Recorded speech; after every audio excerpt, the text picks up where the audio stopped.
ಎಷ್ಟೊಂದ್ಸಲ ಎಸ್ಟೇಟ್ಗಳಲ್ಲಿ ಆನೆಗಳು ಒಳಗ್ ಬಂದ್ಬಿಟ್ವು, ಕ್ರಾಪ್ಸ್ ನ ಹಾಳು ಮಾಡ್ಬಿಟ್ಟು, ಹಾಗೆ ಜನ ಮರ್ತ್ ಹೋಗಿದ್ದಾರೆ. ನಾವ್ ಅವ್ರ ಜಾಗಕ್ಕೆ ಹೋಗಿ ನಮ್ ಎಸ್ಟೇಟ್ ನ ಮಾಡಿರೋದು, ಆನೆಗಳೇ ನಮ್ ಜಾಗಕ್ಕೆ ಬಂದಿರೋದಲ್ಲ. ಇದು ಉಲ್ಟನೇ ನೆರೆಟಿವ್ ಚೇಂಜ್ ಮಾಡ್ಬಿಟ್ಟಿದೀವಿ ನಾವು. ದೇ ಅಪ್ಯಾರೆಂಟ್ಲಿ ಅಡಿಕೆ ಮರ ಇಟ್ಟು ಅಂದ್ರೆ ಏನೋ ಕುಡ್ದು ಆನೆಗಳು ಹೈ ಆಗ್ತವೆ ಅಂತ ಹೇಳ್ತಾರೆ. Is that true? ಅಂದ್ರೆ ಸಮ್ ಜ್ಯೂಸ್ ಆಫ್ ಅಡಿಕೆ ಮರದ್ದು ನೀರಾ ತರ ಏನೋ ಅವಕ್ಕೆ ತುಂಬಾ ಇಷ್ಟ ಕುಡಿಯಕ್ಕೆ, ಚಿಲ್ ಮಾಡಕ್ಕೆ.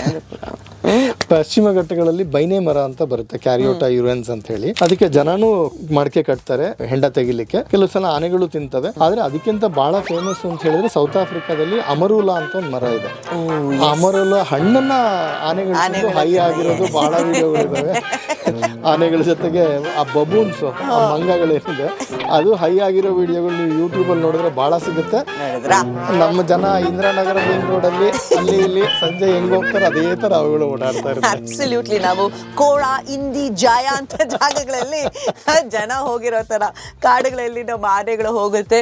ಬಟ್ ಫಂಟಾಸ್ಟಿಕ್ ಸ್ಟೋರೀಸ್ ಹೇಳ್ತಾ ಇದ್ರ ಡಾಕ್ಟರ್ ಸಂಜಯ್ ಗುಬ್ಬಿ ಅವರೇ. Thank you so very much.